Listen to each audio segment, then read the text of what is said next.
Everybody, it's Jackie Tuma here. Sorry, I'm trying to put my I'm trying to get my audio on properly. Jackie here, and today we have a very special live stream. We're coming to you with the Real Estate Empire in Africa show. This is our episode number 1, by the way, and today we have Sally Wanjiru with us, and she's got such an amazing story. I just, when I talked to her, because we're discussing about working together, so when I talked to her, I was like, we need to get you on to talk to other diaspora investors like you about how you've been able to do the things you've been able to do, some with funding and some bootstrapping. So you guys are in for a great treat. Okay, we'll just jump right in. And actually, as you guys come in, if you catch this live, please put your comments and your questions that you have for Sally down below. And in case you have, questions later and you don't catch the live stream, that's okay. We're going to be here. We'll be answering your questions through the comments, so do, even if you watch this later, do definitely put this down and take some time right now to share this with your contacts, with your connections, and put hashtag the Real Estate Empire in Africa show. Okay, awesome. Let's get started. So Sally, welcome. It's good to have you. Thank you very much, Jackie, for having me. Awesome. It's really good to have you. I know we've been talking about doing this, and today being a Sunday, I'm like, what better day? Because everybody is at home and chilling, and they can catch they can just jump on whenever they're available. But yeah, there's a couple of things that maybe we could start off by you just sharing with us, Sally, who are you? What's your background? What do you do? Where are you based? That's really great background information that everyone would love to hear. Okay, so I'm a qualified accountant by training, and I have been working in taxation. So I specialize in international tax, and I'm currently based in Dubai. Before Dubai, I was based in Tanzania. Yes, that is pretty much my background. Accountant, working in taxation, international tax. Okay. And based in Dubai, investing in real estate on the side. Awesome. Yes. That's really good. Great to have you on, Sally. And yeah, like I said, we had this conversation with you, I think, was it a week or 2 back, discussing about you coming to work with us to get some of your investments, cash flowing in a higher way, like high yield, what we talk about, the high yields, cash flow. So, but I really love your story because you talked about how you have, you've been able to invest in Kenya and you've lived abroad. But how many years have you lived abroad? So I left Kenya the first time in 2013. Moved to Tanzania for some 2 years. So we could say it's 8 years now. It's 8 years now. And would you say, so all your investments that you've done, have you done those when you've been abroad, or did you start when you're back home? No, I started when I was abroad. My first property, I got it in 2014. And then the second one in 2015, and then 2017 and 2018. Wow. So that's basically, it's like almost every year you are actually investing in something. And I suppose some of them were bigger, some were smaller, right? Yes, different sizes. Yeah. And yes, I was trying to do it. My goal was to do a property every year. But of course, it takes a lot of cash. And sometimes when you go into an investment, it doesn't always work out the way you want it. Some take longer to close. Yeah. I remember like the mortgage, I started the process sometime in April, and we were only able to close in October. Okay. It's months of back and forth. Yes, so a lot, it depends a lot on how you're going into the investment, where it is, and who is involved in the transaction. Yes, yeah, it's so true. By the way, when you're actually going into mortgages and a few other things, it actually takes much longer than one always plans, isn't it? Like you always see that you end up spending more time, but it's still worth it at the end, isn't it? So tell us, break down for us your investments, the investments that you have currently. Like, you started with the one, and I think you mentioned four different investments. So one of them is not an investment. One of them is occupied by family. Okay. So I wouldn't call it an investment because it is not bringing income. I look at investment as something that brings in income. Yes. So my first investment, I would say I came to it by chance. Because what happened, I had some money and I was talking to my banker and I wanted to invest in a corporate bond Mm-hmm. that was going live at the stock market around the time. And he talked me out of it and told me, this is a corporate bond. It's different from the government bond. So with the corporate bond, there are additional risk. It's not like the government where we say the risk is zero. The risk of the government defaulting is very low. And true to it, we have seen some corporate bonds that have defaulted. So I told him I have some money which I don't want to continue sitting in the account because it's not earning me anything. And he told me there are some properties that we are financing people. Why don't you check them out? Now, I had wanted to go into property. And by the time we were having this conversation, I had gotten some land and even started researching on construction. Yes. But when I was given the quotation for the construction and the fact that I was out of the country, I didn't have anyone to supervise for me the construction work and all. So that slowed me down. So when the guy told me there are ready apartments that we are financing people, I said, if the bank is financing it, it's good. The bank doesn't put money where it doesn't believe, where there are issues. Yeah.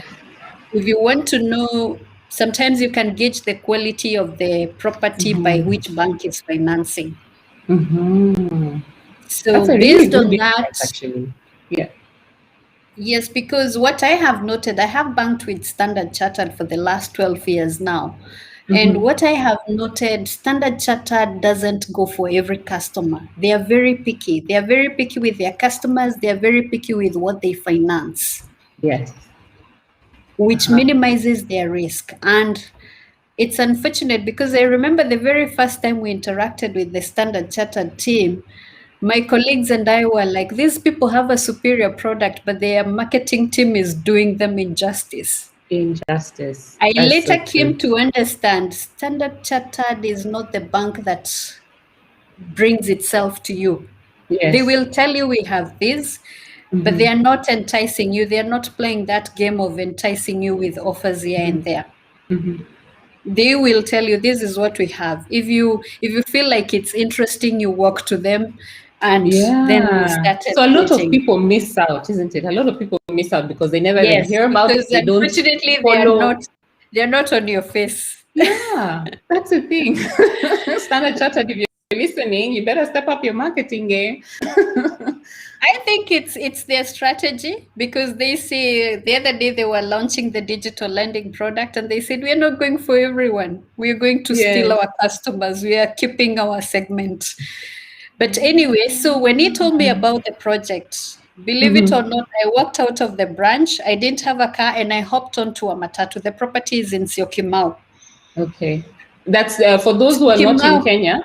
Yeah, it's right. It's just that is after near the airport. Airport, exactly. Just Actually, from the apartments, you can see where the train station is, the SGR station. You can see it from the apartments. The Standard Gauge Railway. So at the time, that place, it was a construction site. It was so dusty. The roads were partially done, but I went and I liked the property. Yeah. And I walked back to the bus stop knowing that I was coming for that property. So I spoke to the agent. I asked them, what are the terms? Yes. And they gave me the terms. But before I went to Standard Chartered for the financing, I spoke to my friend and my friend said, that property, given the price and given the saving you have, I don't think it's wise to take the mortgage route. For it. How much you was the can property? buy that It was going property for cash. It was going for 4.2 million. Which is about 42,000, yes. Dollars. Yeah, if we Dollars. convert it today, it's 42,000. Yes. So, and he said, now, if you take a mortgage for 42,000, at the time I would have been paying around $750 for that mortgage. Yes. Now, and I would be tied for 20 years. Wow. So, looking at it, he told me, why don't you take a SACCO loan? Yes. Now, for those who are not from Kenya, the SACCOs are cooperative societies where you contribute and then they lend you a multiple of your savings. Mm-hmm. And he told me, you already have like 50% of this cash. The transactional cost, the stamp duty is 4%. Yeah. You have some legal fee, and you have, those are mainly the things. If you're not going the mortgage route, you don't have a lot of these other processing fees and double legal fees. Mm-hmm. So I decided to go with the cooperative. So I put down the money that I had. I paid a deposit. We agreed a payment term with the agent who was selling. Yeah. And I organized myself with the cooperative, made my application, put in the documents, and they released the funds. So that transaction, we were able to close it, I believe, in less than 2 months. A cash transaction Wow. moves Because it's really a fast. cash, it moves A faster. cash transaction, you can close it because as long as you have the money ready, the lawyers move it very fast. Very quickly. Okay. So, and there I was a property owner. Wow, that is amazing. So you went into your savings basically in order to buy this property. Yes, I took my savings and the other half from the cooperative. So my Yes. property title is clean Okay. because to the property seller, it is a cash sale. So It the is a loan cash is sale. between me and the cooperative. Yes. Now, the advantage with that arrangement is that should I have wanted maybe to get another property or to release the cash, I could mortgage the property and now get the cash out and do something else. Absolutely. I Yes. haven't done so, but Yeah. that is a strategy that you can also consider, Yeah. where you go And in cash on some properties and hold yeah. them to use in case of an emergency or Yeah. something. Exactly. And we see Olivia is saying, thanks, Olivia. Olivia that they're saying, well done. And she was just wondering where you get Thank the you. time and how whether there are any available that the banks are financing. So Olivia, what we'll do is I'll share a link at the end of this of how you can get more information. Okay, but just keep the questions coming. And for sure, I mean, Sally is amazing in the fact that within what, a year, you've just decided, okay, let me do this, let me get this property, and you got half the financing from the cooperative. I know the cooperative financing is a bit steep, the interest rate, it's a little steep, isn't it? How much is it, the interest rate per annum? So it's 12%, but on a 12%, reducing yes. balance, so the Yes. effective rate comes to about 8.5%. Wow, okay. So that's good. That's good to know. And then now you have a property, and is that something that's earning you an income at the moment? Yes, it is rented. Yes. So it is rented and furnished, so it's not a Okay. high yield investment. Yes. And so I make about $270 a month Okay. Off of the rent. of the rent, yeah. Yes, yes, yes. But And remembering that you have the equity in that property, and that's amazing. yes, and it's also appreciated. It's not appreciating as fast as the other areas, but still Yes. it's appreciated because the people who are selling now are doing about $57,000. So yes, you've already gotten So, and about that is over 12. 7 years, from That's 2014 to not bad. 2021. Okay. Wow. So good job on that. Good job on that. So tell us Thank you. about your next one. So now, having done the first one and almost clearing, then I realized I have some more saving because I went back to work. I'm paying this one, I'm making some rent. And I found another property through friends of mine who had bought into the property. They had gone in when it was still under construction. And for me, I came in when the developer was almost handing over. Yes. So I viewed that one on one of my visits to Kenya. At the time, I was in Tanzania and I liked it. And I left my friend to negotiate because they had negotiated with the developer. I told him, please help me get a good deal with these guys. And I got a deal. And the Oh, deal was on condition yeah. that I have to put a down payment of about 30%. Okay, that's with direct Of direct the to the cost of the developer. property Yeah, directly with yeah. the developer. Yes. And I explained to them I was going to the bank. They said, we understand, it's okay. We know the mortgage takes time, but for us to give you at that price. So the market price when I went in, they were talking of 11 million. Mm-hmm. When my friend negotiated, we came down to 9.5. Mm-hmm. And they said, for us to lock that 9.5, you have to deposit 30% of the property. You know, yeah, and 9.5 million again, for those who are not in Kenya, 95,000. 95,000 exactly. Yeah. Yeah, for ease, we Dollars. can just divide by 100. The rate Exactly. is about 110, but for ease of 100 calculation, makes we it can easy. do with 100. Yeah, yeah. And I think Moses was asking whether that's a flat. I don't know if that was about your previous property, whether it's a flat or standalone property. I know all these were flats, isn't it? This one you're talking about now Yes, and the previous both property were of them flats. are Both of them are apartments. flats. Yeah. Yeah. Apartments, Both of them absolutely. are apartments. Yeah. So yeah, so I managed to get the 30%. Then we started the process with the bank. It took long, as I said. The delays were mainly with the lawyers. So on the bank Wow. side, it would move because when you take a mortgage, then the bank has its lawyer, it has its valuer, and you as the customer, you also have to appoint your lawyer. They don't allow you to deal directly. Yes, that's So you true. have an extra, you pay two lawyers. You pay the bank one and you pay your own. It's steep. It's steep buying business. I mean, these costs do run up, but I don't know. I don't know if there's ever going to be any change in that. It's Yes, steep buying property. and the other thing is, for me, I wasn't in the country. I wasn't going to be in the country full time for the whole process. And these 4 months that I'm talking about, there are documents being exchanged. This week, there's an offer letter that needs to be signed and returned to the bank or sent to the other lawyer. Next week, there's a document to be picked from the valuer to the lawyer, from the lawyer to the other It's very lawyer. intensive. Yeah. So a lot of back and forth, and how I was able to do it, I give someone a power of attorney to sign Okay. those Yeah. documents on my behalf. Now, with the power of attorney, there are two types of powers of attorney. Those who are lawyers would be familiar. There's a general power of attorney, and there's a specific power of attorney.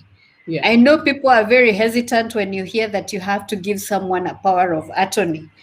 But I learned that you can give someone a specific power. With a specific power, it limits their power to only that transaction. They cannot transact anything else that is outside that transaction. Yes. So that is the So you one I can limit took. it just to the property. Yeah. Just to that particular transaction, not even to the property, to that particular transaction. So I took a specific power of attorney with the lawyer, and my friend was able then to receive the documents on my behalf, sign them, and return them. The alternative would have been couriering the document from Yeah, Kenya to couriering Dubai to everything, wherever, which will which take would be even longer, stressful. Yeah. and it's also stressful. Yeah. So that is how we managed it. And eventually I got the money released. And for those in the diaspora, you also have an option. You don't have to take the Kenya shilling mortgage. If you want in dollar, the banks are offering mortgages in dollars. So, and the one advantage I noted with taking a dollar denominated mortgage is that when Yeah. we started the negotiation, when they gave me the confirmation they were going to finance me, and by the time they released the funds, Yeah. the shilling had lost value. So I took less dollars than I would have taken at the Yeah. beginning. So instead of Yeah. taking like $95,000, I ended up taking 86. So that reduces your loan amount. That does reduce the loan amount. That's true. That's an advantage as long as you're earning in dollars. It can become Absolutely. a disadvantage if you're no longer earning in dollars and the Mm, shilling is losing value and you have to buy mm, dollars to pay the loan. yeah. And But I when suppose I it's a looked at yeah, it, it when still I worked looked at out, it, right? for me, it was still worth it. I hear you. There's a question there, actually. I mean, I want to just agree with Moses that that's a possible area of disruption for sure to fast track mortgage Mm, and lawyer process. I think they're doing it really well in the West. I was actually watching a Google for startups demo day, and they were talking about how this gentleman, one particular demo involved bringing together, letting people see all the loans available on offer, all the different loan products by different banks, and giving them a chance to mm, be able to choose those really fast. So that's definitely an area of disruption, I would say. Yeah. Okay. So mm. then you're able to at least the lawyers are the ones that delayed. Yes, Just a sec. I we have my had daughter the here, and lawyer on she the really is. developer side was a bit difficult. They were. Eh? So they could sit on documents and yeah, I think we lost Jackie. No, I'm right here. Keep going. Oh, okay. Apologies. Yeah, so the lawyer on the developer side, that is the third lawyer who was taking a lot of time. Sometimes we had to call his secretary to confirm they received the Oh documents. wow. The Yeah. documents would sit in his office, and Oh, you know, so lawyers don't speak to frustrating. each other, they just wait, they just sit and wait. Yeah. So you as the customer, you're the one who is trying to call the secretaries to confirm where it Oh is. my. It's super, super So annoying, to be honest. Yeah. So, yeah. yeah. And then the next step, I suppose, once you had the property down, and then what was the next step for you? So the next one, the handover eventually happened.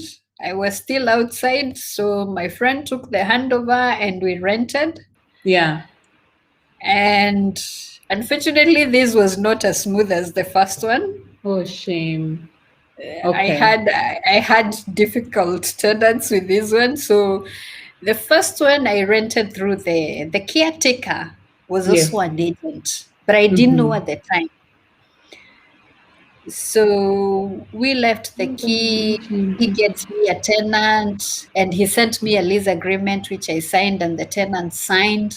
And it was going okay for the first 2 months. Then the third month, I'm not getting my cash. Then the next thing, he deposits a check, which is a bad check, Oh, no. only to realize that he had convinced the tenant to pay him, Oh, my. but then he was not remitting the money. So that is Mm-hmm. something that you need to look out as an investor. Make sure the money comes direct to you. Even if you Ooh, have a property agent engaged, always make sure the cash comes direct to you. absolutely. That's a I know very the good tip. property agents like to receive the money before, but as much as possible, let them give you your money and they can invoice you for their fee. Hmm. It's much better that way. And It's so, how it's did you much resolve better that? Did that you way. get him out? Did you evict the tenant? Yeah, so I evicted the tenant. I got a second one. Then we are going okay for a year. Then issues start again. He's having drama at home, and again he leaves. And I get the third one. We are Mm-hmm. going okay. Then towards the second year, he loses his job. He doesn't say. He starts stories. You know, those people who start telling you there's a check I'm expecting, there's a check I'm Oh expecting. no. The check never comes through. So for the whole of last year, he did try to pay up. He paid Mm-hmm. up to January, but I would say I didn't make any income from that property, from the second Mm-hmm. property last year. Mm-hmm. Mm-hmm. But partly was Wow. also my decision because during COVID, and I looked at it and I said, okay, I could kick the person out, but Yes. on humanitarian grounds, even if I kick them out, chances of me getting a new tenant at this time are very low. And where am I Mm. kicking them out to? This person has That's already lost true. their income. Yeah. And because they are not destroying my property, I'm going to consider it, I've given them housing. He has since left, and I've gotten a new tenant. And now I have also decided what I should have Yeah. done in 2018 to go the high yield route. Okay. Yes. Finally. So that is where I am on my investment journey. Yes. What I would say is that when you have the higher end apartments, Mm. it is not the same as the low end. Mm-hmm. The apartment that gives me the $270 a month, Mm-hmm. it gives me a small income, but I have less headache. And the Mm. reason is the people who rent those ones, they don't have problems paying. Mm-hmm. And those apartments that are priced, they are up to about $400. Those are Mm-hmm. apartments that even someone who is doing a small business, they can comfortably afford it. Mm-hmm.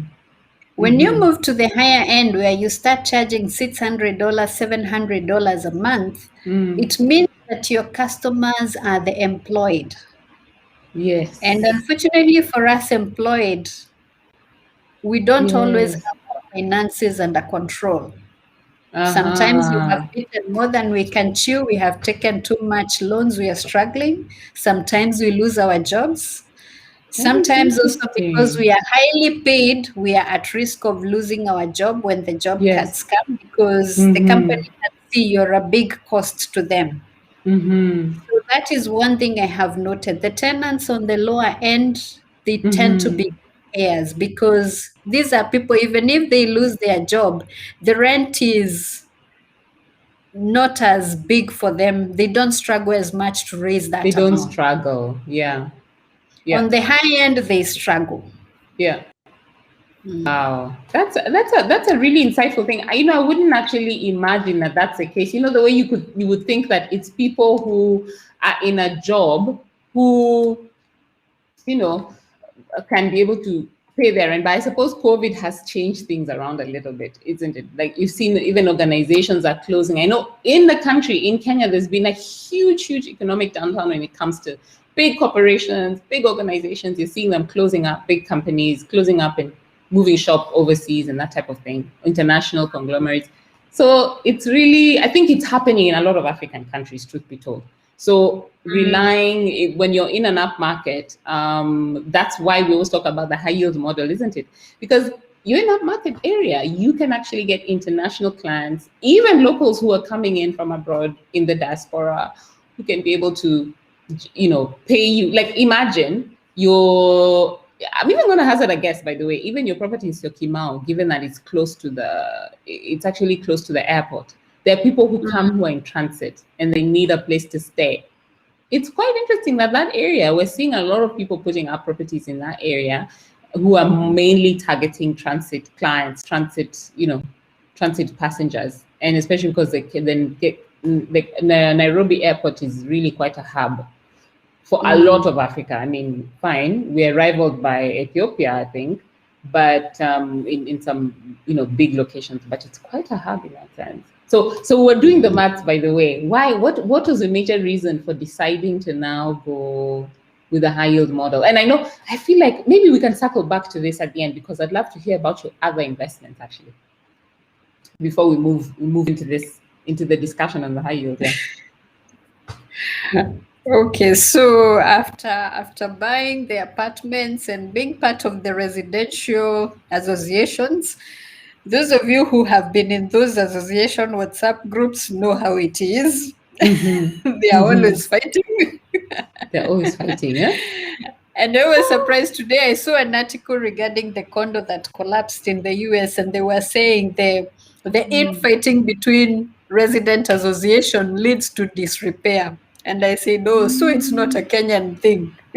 Are Because you we have a serious? lot of fights in those groups. A lot of fights. Oh my. And people are fighting about, they need to pay more, like they've been asked to pay some things for repair and they're pushing back. Is that the main fight? Yes. You Okay, have okay. people who refuse to pay service charge.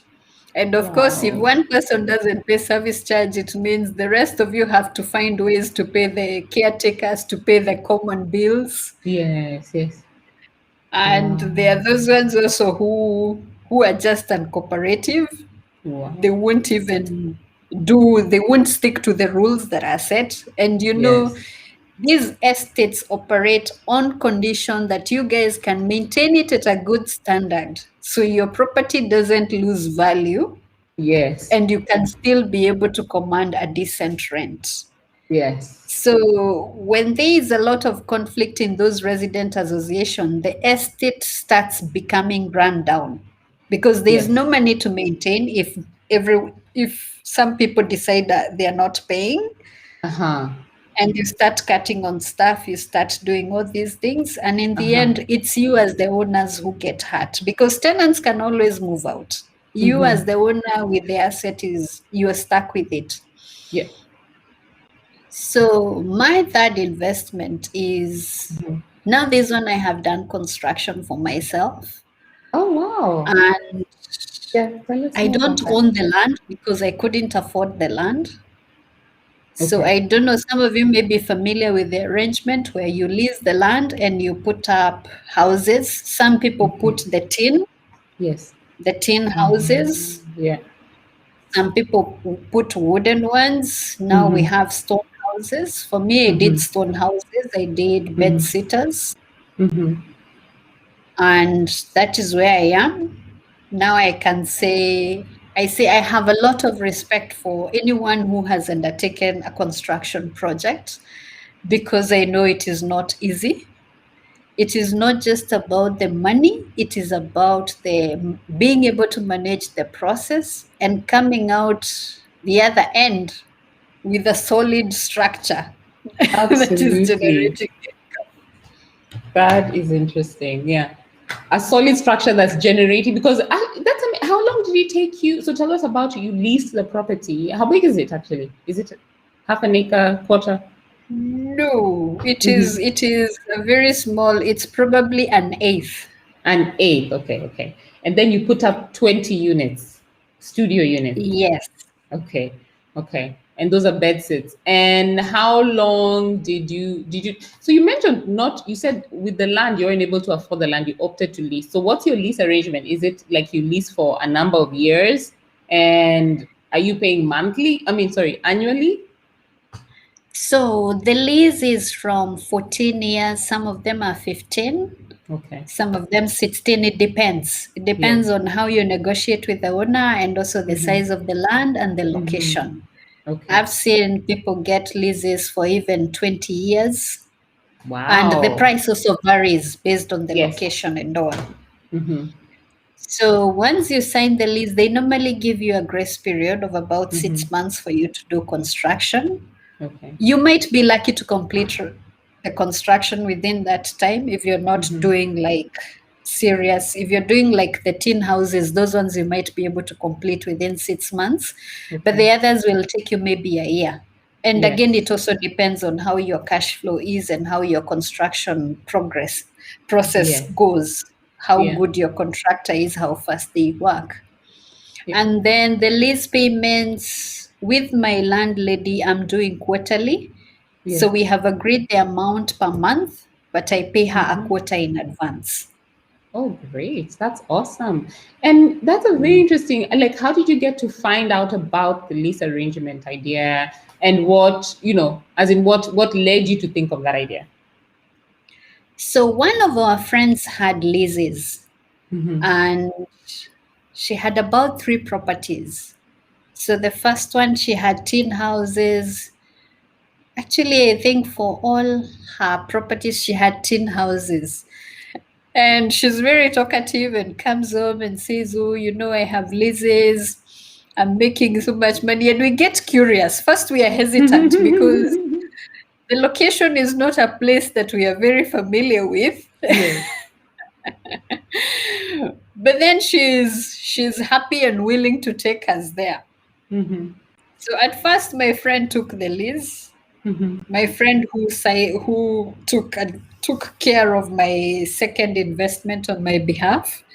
So I Mm-hmm. told him, you go ahead first. We see. You share the experience, and then I will come. And I will tell you, it's quite a process. Mm-hmm. we talk of due diligence when you're doing mortgage, when you're buying houses, but this one you even have to do extra due diligence Wow. because the challenge with these leases is that some of them they still have succession disputes. Oh, really? Uh-huh. Some of them they don't have, if they don't have a succession dispute, you find that they're still operating on the mother title. They haven't subdivided the land. Yes. So that is one thing that as an investor going in, you need to be careful. You need to make sure that they can provide the title for the land which they are purporting to lease to you, Yeah. and do the search for yourself at the land registry, confirm Mm-hmm. it is indeed their land, confirm Mm-hmm. there is no caveat, there are no ongoing cases on Mm-hmm. ownership, and Mm-hmm. then only then you proceed to sign the lease. This is Okay. because leases are lucrative to these people. Uh-huh. And there are so many brokers around it. As with anything with land when Oh, it comes to wow. Kenya, Yes. this one you have to be extra careful. Yes, you're not buying, and the more you should be careful because you're going to put your money on a property that you do not own. Absolutely. So I you better understand. at So least very, know who is the real owner yes. before you commit your cash into it. Yes. So, other than that, then you start the construction process. I was lucky, I got a very good contractor. Mm-hmm. He's super fast Mm-hmm. on condition that you have the money ready. Because what Yeah. he explained to me at the beginning is that the process of mobilizing the team to the site takes a bit of time. Yes. So the moment you're struggling with cash and the team has to leave the site, Yes. that stalls your project for so long. And the longer the Wow. project goes on, the higher the cost. Of course. Because anyone who's done construction, the materials, the prices are always going up.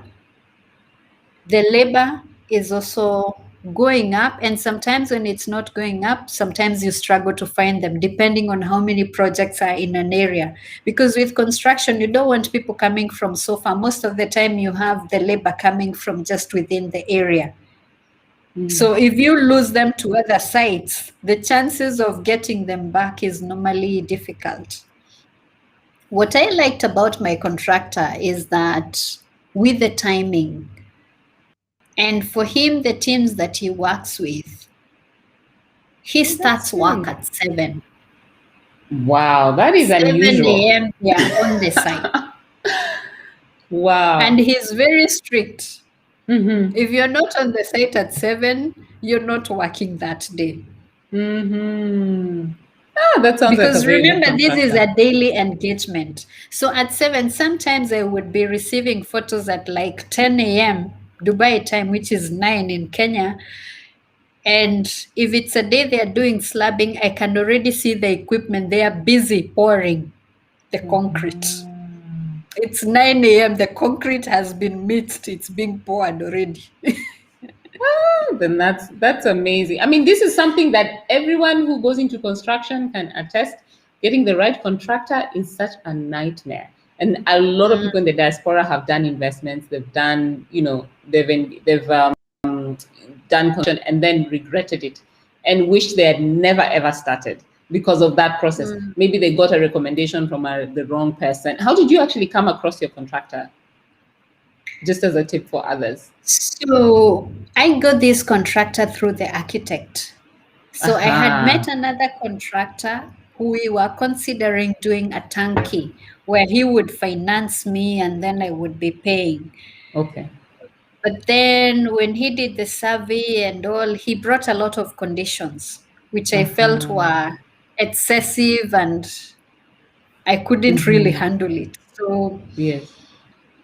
because he has not done that kind of project, he has not done construction in a lease setting, because that is Okay. also something else. Because the way you Yes. navigate the approvals for those leases and the way you navigate approvals for a high-end project is very different. He's a good I see. contractor.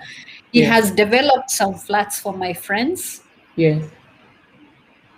Just that this kind of arrangement, the lease arrangement, he was not familiar with it. Mm-hmm. So And he that was it imposing raises a a lot great of point. conditions on us. Yeah. You need to have someone who has experience with the actual job. It's great to get good referrals because you obviously got good referrals, even with this previous one and this current one, from people who've done it before, who've been able to work effectively with a contractor and see results. I think the worst thing, and I always say our biggest mistake when we first started was using a contractor that was recommended to us by our gardener. I mean, it's like we're already doomed from the start because the guy, after he's received about 50% of his payment, stopped responding. So he kept saying, no, we need more so that we can finish the work, and ended up never finishing the work. I mean, thankfully it was a project which was it was like a house, a little outhouse, I think, at the back of the property. Not outhouse, let me say an extra cottage room, an extra room actually at the back of our property. Yeah. So I love that. I love your tips. It's that, use someone who's trustworthy, and definitely get a good recommendation, and have a clear contract with this person. Of course, your architect as well. I suppose you got your architect contact as well through your friends, is it? Yes.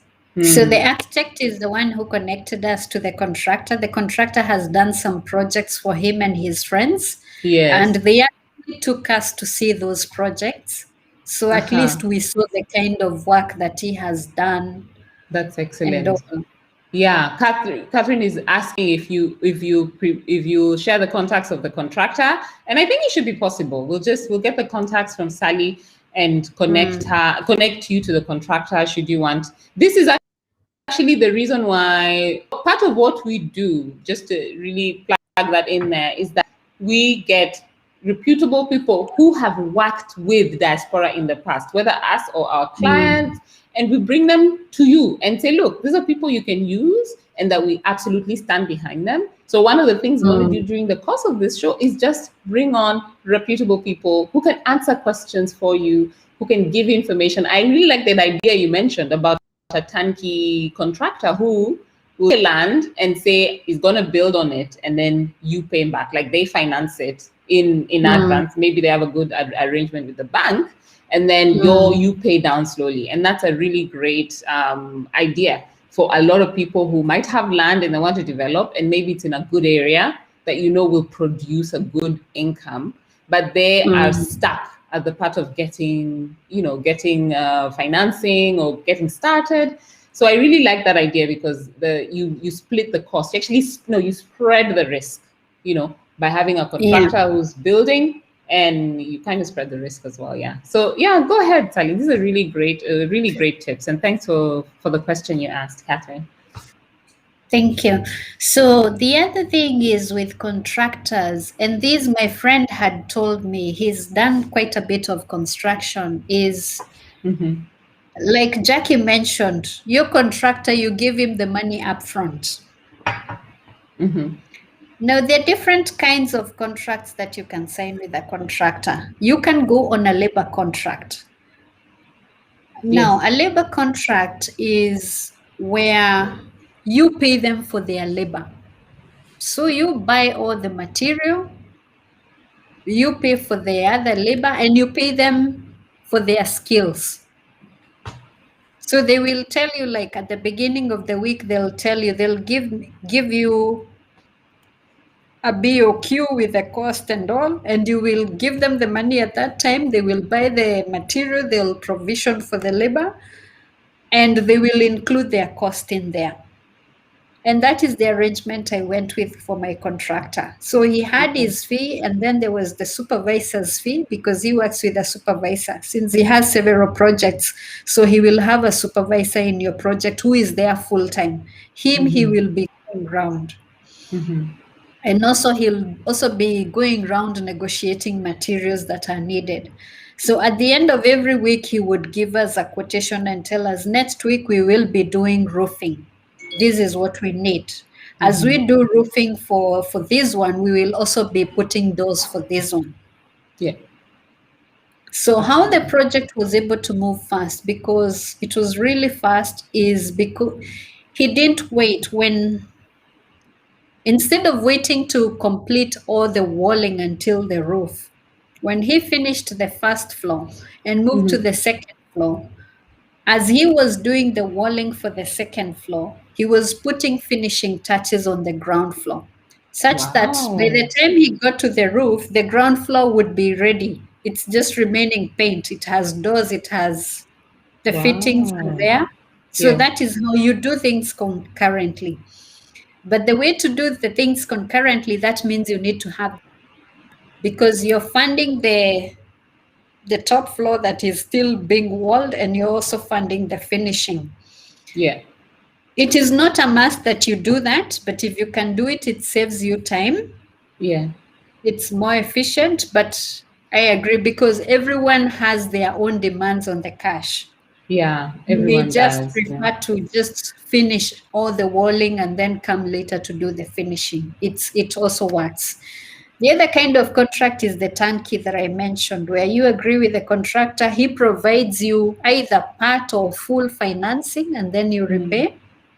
I'm not very familiar with the kind of rates they charge for that, how much the margin, because some of them will put a margin.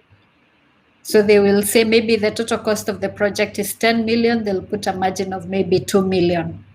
I haven't done one. The one that was proposing a turnkey, we never got to negotiate the commercials. But I do know for some of them, they will put a margin, some of them, it will be an interest of sorts because Yeah. it's their money at the end of the day. So there is the labor contract, there is the turnkey, and there's also the other one where you do progress billing, Yes. where you give the contractor the money ahead of time, they will work, you assess the work, and you determine, okay, we need to pay the next one. I am not quite sure we have gotten to the point where we have contractors where you can trust them with the cash upfront. I have not come across such as Yes. It's yet. difficult. Yeah. Maybe they are there, but for me, I think I prefer where we do a labor contract. I know I bought 600 bags of cement and your labor was maybe 2% of the cost of that phase. Okay, that's good to know. I mean, the different types of contract are definitely useful to know. You know, when so it means when you're working out, when he comes up with the bills of quantities, he's outlining this is the number of this that's needed, and this is the cost, and you can even counter check that cost. Do you find Yes. sometimes that some contractors will then also they'll increase the amount of materials, and yet they know the full, maybe increase it by 25%? This is now where it means it's useful to have someone who's honest, right? On the ground, do you also have someone Yes. who's watching out, like on your own representative, who's on site, in addition to the contractor Yes, and you and the still have to supervisor? audit the quotations. You cannot just take the quotation as they give it to you. Yeah. Sometimes you also have to push them back to negotiate because sometimes they are hesitant to negotiate. They don't negotiate the best they could have gotten. Yeah, So if you that's don't true. push back, you might end up paying a premium where you could have gotten a discount.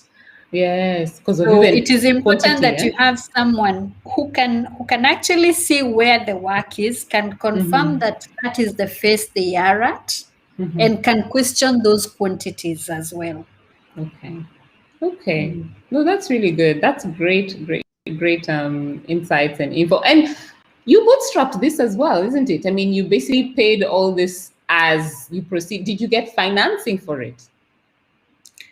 I got financing, but it's an indirect financing again. So I took a Okay. personal loan Okay. to complete it. Yes. That's great. So to Yeah. start, I would say I had about 50%. Okay. Of the cost of the construction. 50% of the Yeah. funds. It's important at least you have about 40-50% before starting a construction project, which goes again to that issue of us avoiding to stall. So at least if you Yes. have 40 will push you to a good stage. Yes, yes. And I like what you're saying. I mean, somehow, well, I think looking at the approach you've taken, you have used your savings, but you've also used like finance, but it's not Mm. finance that is all unsecured, isn't it? Most of it, other than apart from your Mm. mortgage. So all the finance is unsecured in the sense of, and nowadays, by the way, a lot of people can actually get unsecured loans. This is the thing. In Kenya, I know in a lot of countries, you can get $50,000, $60,000 equivalent unsecured funding, unsecured financing, even in foreign currency. There's banks that are currently offering unsecured financing at maybe 9%, 10% interest rate, which is really good, guys. So if this is something that you're really keen on getting started with, and this is, we're really happy to just bring on a few banks to discuss this, but also just reach out and let's share with you. Like I mentioned, one thing we do is just provide a free call to you to just help you figure out what are the options. I do this because, look, we've helped each other, like now by interacting with Sally and knowing that, yes, we're going to help you get your high yield financing on track. But just by learning from what you've done with construction, number one, I never ever recommend that people start their first investment with construction. You did already have 2 properties that you had started with. So you're already like well versed, you are starting to, construction can come in the second and a third project, isn't it? And by then you're not green, you know how you kind of have an idea of how the real estate market works. You can actually select a location which is going to bring you a good return for whether it's the low income or mid income or high yield kind of models. You're more well versed, and then after that, you bring in the reputable people, and that's the trick. So again, like I said, you want to bring in lawyers, bankers, architects. These are all people that you really need to have on your side, isn't it? Like people who are just good, who are honest, who do the work. It is difficult. I think in a lot of Africa, I'm telling you, from Nigeria, where I'm currently based, to Kenya, to Zimbabwe, you name it, South Africa, just getting trustworthy people is something that we just have to work harder with, and they're really there. They're there. Sally is a great example of exactly how possible this is, from what she shared with all of us today. And not that, I mean, Sally, you've told us that your procedure, your process that you've done by getting these unsecured loans, you've been able to really stretch out the what do you call it? Your capacity in order to just, of course, you need to be able to pay back these loans every month, right? But the money, the properties are giving you finance as well, isn't it? They're giving you cash flow to be able to pay back. Yeah. So tell us then a bit about the high yield. I mean, we've got a few more minutes, and I see thanks so much. We have Dr. Sonrono sharing. That's inspirational. How did you get the building approvals considering that the land is leased, and what happens to the property at the end of the lease? That's a great question. I think it would be great to maybe, Sally, do you want to respond to that real quick? Yes, I can respond. So to get the building approvals, the water connection, the electricity, you have to work with the landowner because they have to give you the title documents, and then you use those ones to get the approvals and the connections for water and electricity. And at the end of the lease, yes, the houses go with the owner of the land. That is why you don't do very serious houses. That's why most people prefer to do the tin houses. But it's also a question of the return. Yes. The return that you're looking at, because I could have done tin houses, but the question is how much income would it have given me based on the location? Because that location is quite prime. I would have done tin houses, but it may not, given the lease amount, because of the location being prime, the lease amount is also a bit higher compared to other places where people are doing most of the tin houses. And the customers are also moving away from the tin houses.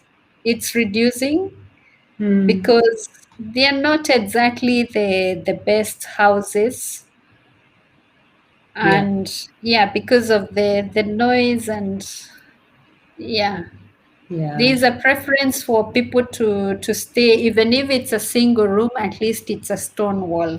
A stone wall. And tin houses, you'd be limited. You wouldn't be able to put stories, right? You'd just be limited. There's a way to do the story with the tin houses using steel. Ah, I see. Very So you interesting. do steel, and then Yeah, for the floor yeah, you do a mini slab. We yeah. have a contractor, maybe they can help us with the structural stuff, Oh, but that's how you interesting. do it is the steel structure, and you have a small slab for the floor, and you continue with the Hmm. tin on top. I see. This is great, and this is a great discussion because I see some people that also are using what are they called? The containers, the shipping containers. The good thing Ye- about the shipping container is you can up and move the house, depending on how Yes, elaborate. Mm, actually, that is something that I got to know the other day about. okay. But the containers is not so much for the residential houses. Mm-hmm. It's for commercial property. I see. So again, with the leases, you've probably seen a lot of shops which are housed in those shipping containers. Yes, that's And true. the truth is, most of the people don't own the land on which those containers sit. So you can lease the land, you don't do any construction, you buy containers. If it is a prime property, make it all commercial, subdivide them into shops and rent. The Okay. advantage with the container is that if you have a disagreement with the owner of the land, you can pack them and go. It's so interesting the things that you can do with property these days. I know, yes, exactly. For residential, I mean, you'd have to consider because of the steel heats up and everything. Have to consider some sort of insulation, maybe interior cooling, but it makes a lot of sense for commercial properties for sure. Mm. Yeah, and there was one more question from Catherine. She's asking, I'm wondering if you're required to get construction approval from the county government, or is the project too small for such an activity? You have to get approval. Mm-hmm. I'm not sure there's a project that is too small, and Sylvester is a contractor. He can confirm that for us, maybe on the chat. But I know the moment you start a construction, even if it's a pit latrine, you will get the council people coming around to ask if you have a permit.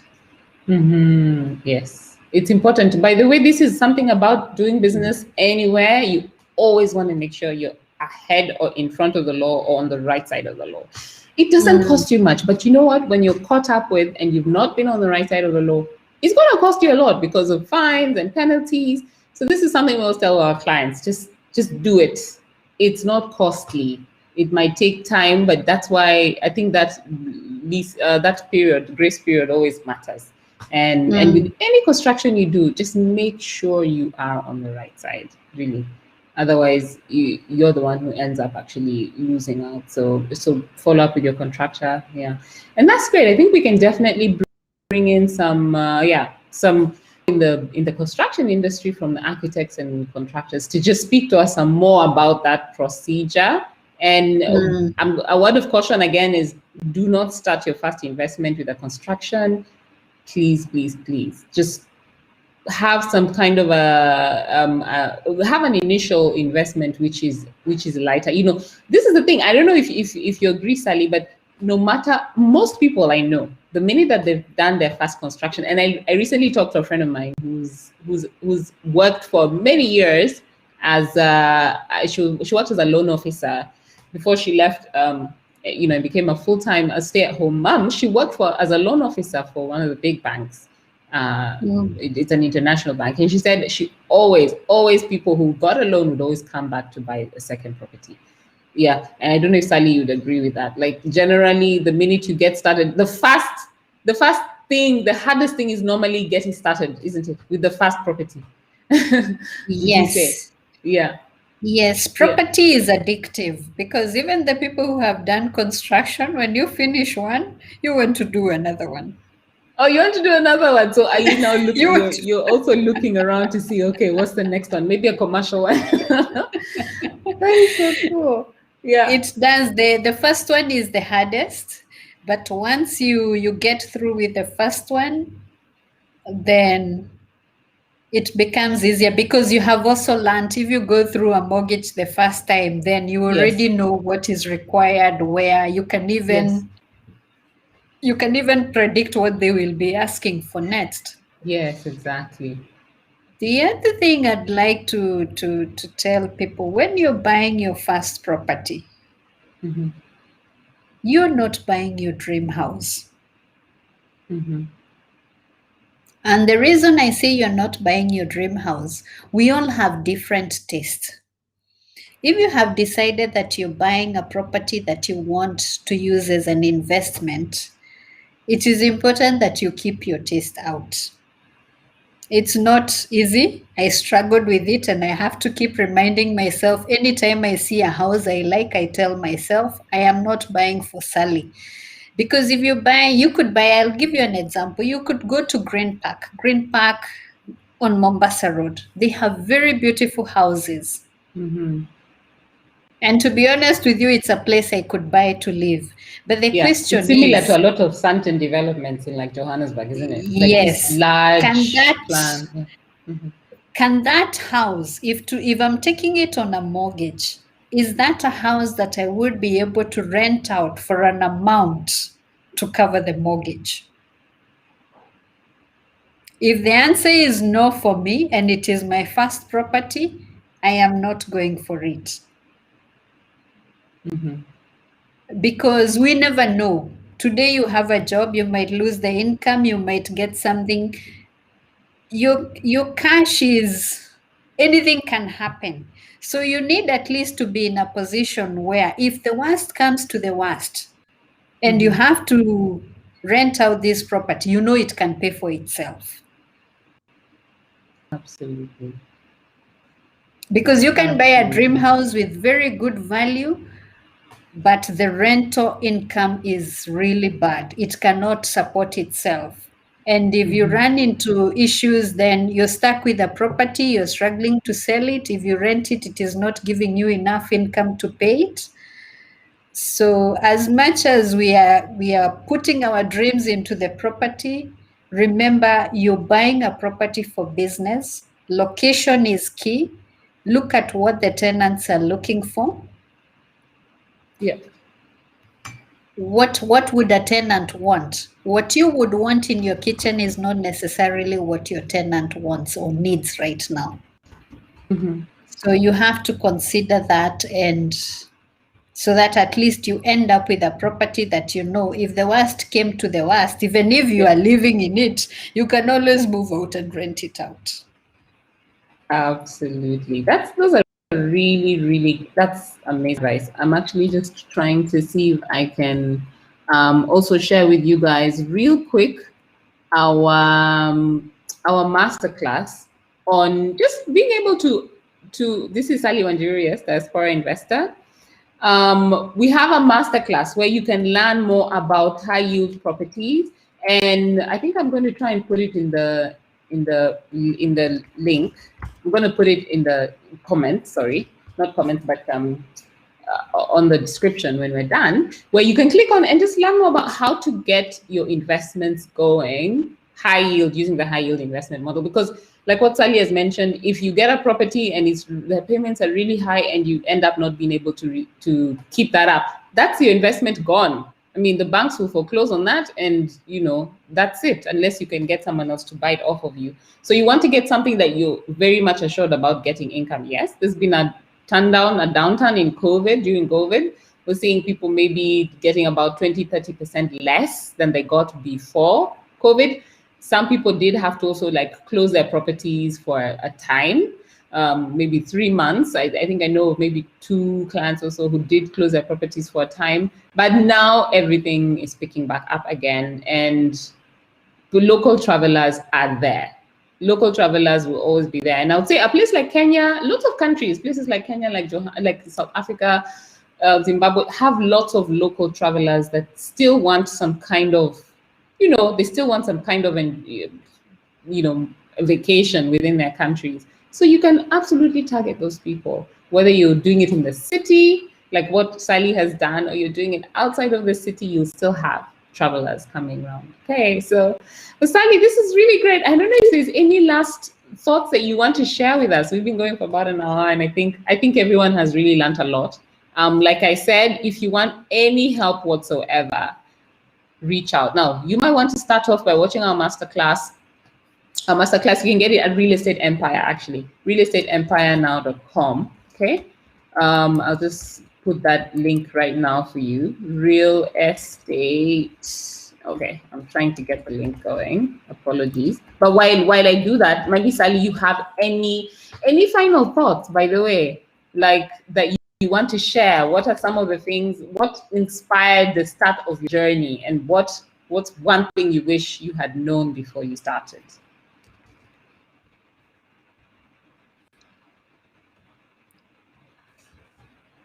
Coming from Kenya, there's not a lot of investments that we see. And almost every rich person that you see or someone you perceive to be wealthy has property investment. So I would say that is what I was looking for. Yeah. Now, being outside the country, I'm also looking for a business that is hands-free. Yes. That I don't have to call every day to check the stocks and all. So property ticked those boxes for me. But there are some things I would change. Maybe I would consider going high yield from the start. And I'd probably also consider renting some property for high yield as opposed to investing. Because while property investment is good, you also have to watch out so that you don't end up asset rich and cash poor. And cash poor. You can end up with a lot of assets, but when it comes to liquidity, you have no cash.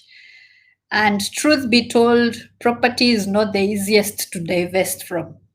Selling a house is not easy.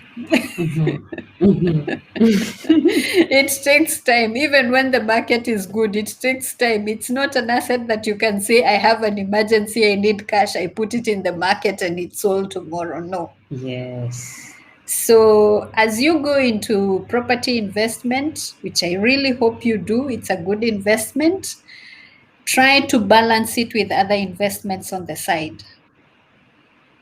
Yes. You can put some money in the stock market. The stock market back home is not doing very well, but you're in the diaspora, you have access to other stock markets. Absolutely. Try to diversify your portfolio. Don't end up with everything in property and then you reach a point where your net worth is very high, but you have no cash to run on. Because at the end of the day, you need cash. Yeah. Wow. That's great.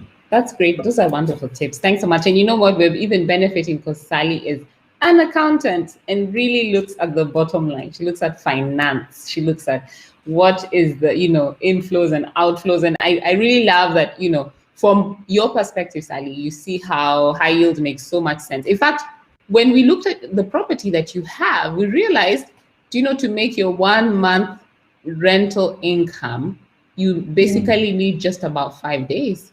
5 days of someone renting your property short term, right? For about $100 a night.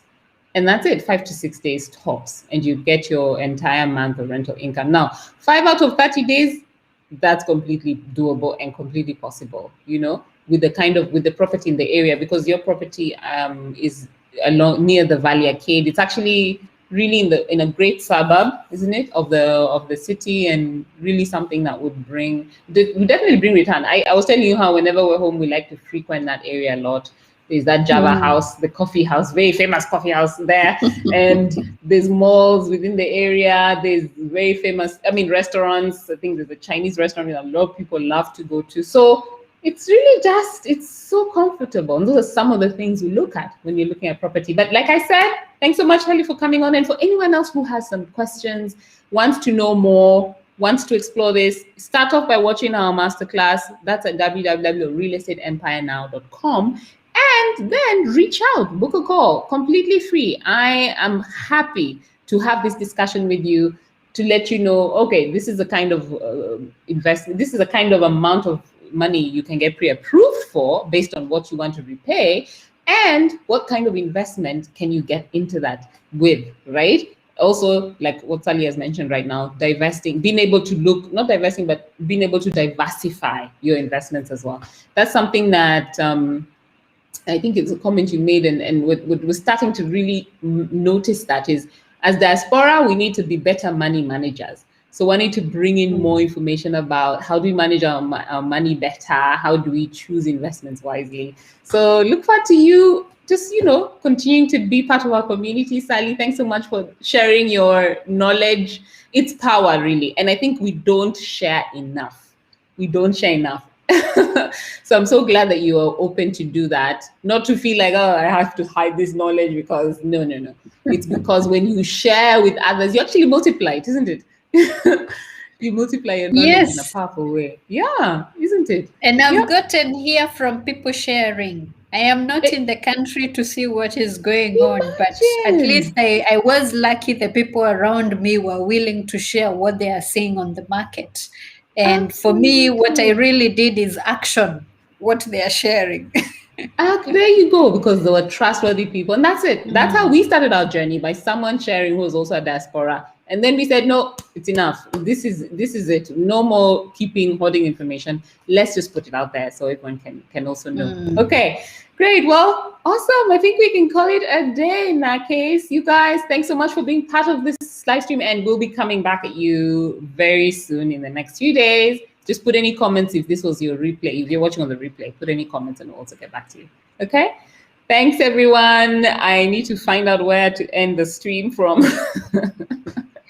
It's always, Thank you this very is a much. new. Yeah, most welcome. Thanks,